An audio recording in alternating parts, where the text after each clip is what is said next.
부산진 믿음의 가족 여러분, 하나님의 은혜가 여러분의 가정에 함께 하시기를 바랍니다. 오늘 말씀은 고린도전서 15장 12절에서 19절입니다. 그리스도께서 죽은 자 가운데서 다시 살아나셨다 전파되었거늘 너희 중에서 어떤 사람들은 어찌하여 죽은 자 가운데서 부활이 없다 하느냐. 만일 죽은 자의 부활이 없으면 그리스도도 다시 살아나지 못하셨으리라. 그리스도께서 만일 다시 살아나지 못하셨으면 우리가 전파하는 것도 헛것이요 또 너희 믿음도 헛것이며 또 우리가 하나님의 거짓 증인으로 발견되리니 우리가 하나님이 그리스도를 다시 살리셨다고 증언하였음이라.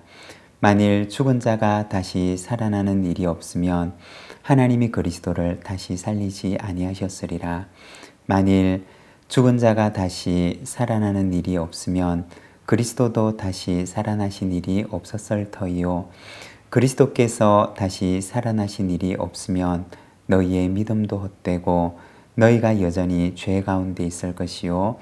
또한 그리스도 안에서 잠자는 자도 망하였으리니 만일 그리스도 안에서 우리가 바라는 것이 다만 이 세상의 삶뿐이면 모든 사람 가운데 우리가 더욱 불쌍한 자이리라.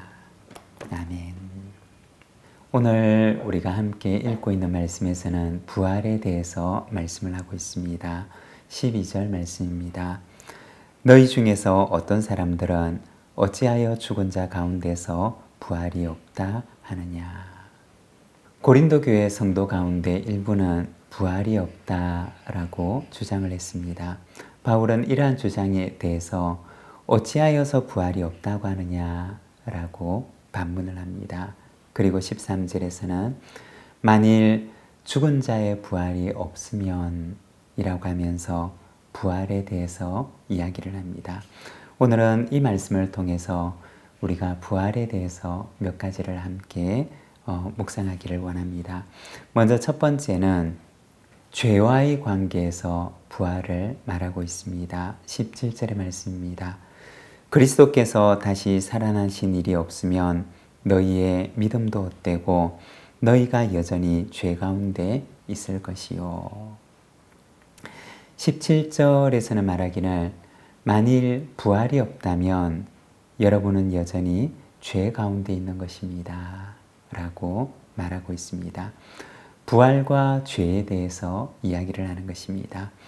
예수 그리스도의 죽음은 죄에 대한 하나님의 심판을 의미하는 것입니다.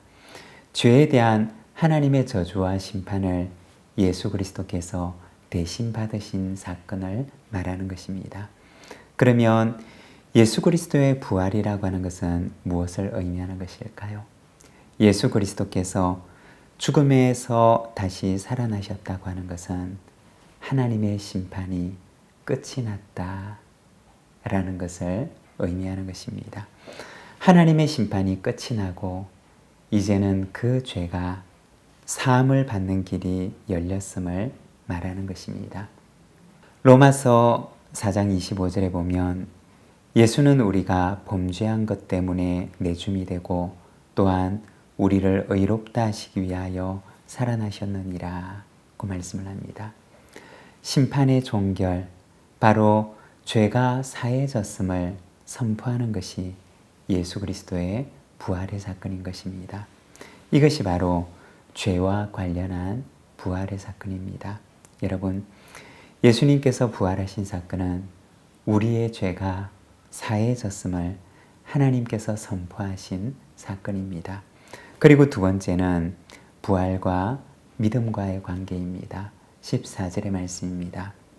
그리스도께서 만일 다시 살아나지 못하셨으면 우리가 전파하는 것도 헛것이요 또 너희 믿음도 헛것이며.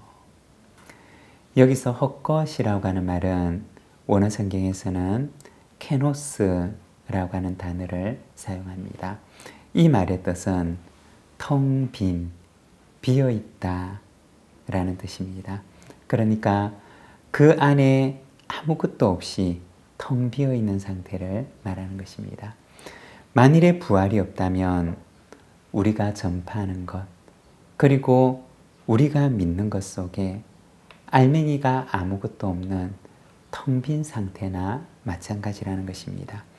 다시 말해 복음의 알맹이는 바로 그리스도의 부활에 있다는 것입니다. 복음의 핵심 속에는 부활이 있는 것입니다.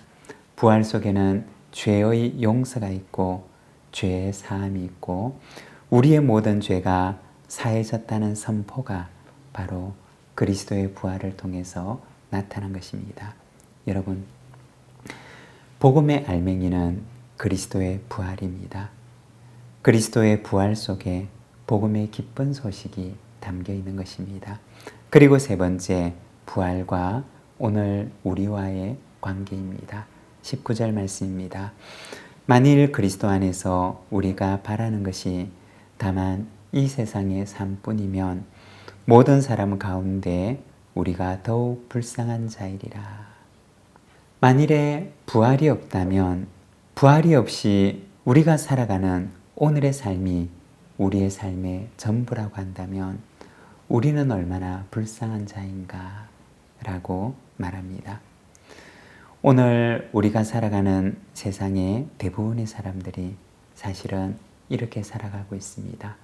이 세상의 삶이 전부인 줄로 알고 살아갑니다. 오늘의 향락은 있을는지 몰라도 거기에는 참 평안과 안식이 있을 수가 없습니다. 비유를 하자면 버스를 타고 어디론가 가고 있는데 그런데 어디로 가야 할지 모르는 가야 할 목적지가 가야 할 집이 없는 사람과 같은 것입니다. 가는 곳에는 멋진 풍경도 있습니다. 때로는 화려한 도심의 한가운데를 지나가기도 합니다. 그리고 중간에 좋은 휴게실에 들러서 맛있는 음식을 먹기도 합니다. 그렇지만 버스를 타고 가고 있는 이 사람은 가야 할 집이 없습니다. 어디로 가야 하는지 알지 못합니다. 그리고 언젠가는 낯선 어딘가에서 불쑥 내려야만 하는 것입니다. 여러분, 우리가 생각을 해보면 버스 안에서 여행을 하는 그 사람의 여행이 평안할 수가 있을까요? 참 쉼과 참 안식이 정말 그 사람 속에는 있을까요?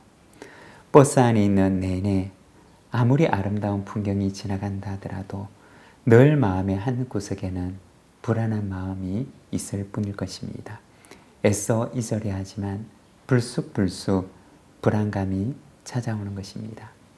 바울은 말합니다. 만일 그리스도 안에서 우리가 바라는 것이 다만 이 세상의 삶뿐이면 모든 사람 가운데 우리가 더욱 불쌍한 자이리라. 그리스도의 부활은 오늘 우리에게 말씀합니다. 우리는 돌아갈 집이 없는 사람이 아니라 돌아갈 집이 있고 본향을 향해서 가는, 그리고 부모님이 계신 집을 향해서 가는, 고향길로 가는 버스 안에 있는 사람과 같음을 말합니다. 길이 멀고 고단하지만 그러나 그 안에 있는 사람에게는 평안과 안식이 있습니다. 왜냐하면 돌아가야 할 집이 그 사람에게는 있기 때문인 것입니다.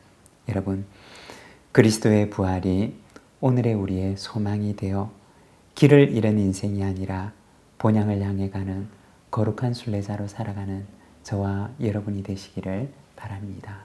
기도하겠습니다. 하나님 아버지, 은혜를 감사합니다. 오늘 우리가 말씀을 바라봅니다.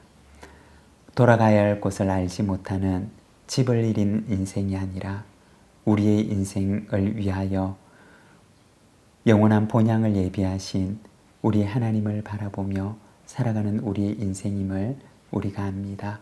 하나님 아버지, 오늘도 하나님 안에 있는 참 평안이 우리의 삶 속에 있게 하시고, 그리고 이 평안을 알지 못하며 살아가는 이들에게 하늘의 참 안식과 평안을 전하여 줄 수 있는 저희들의 삶이 되도록 인도하여 주시옵소서.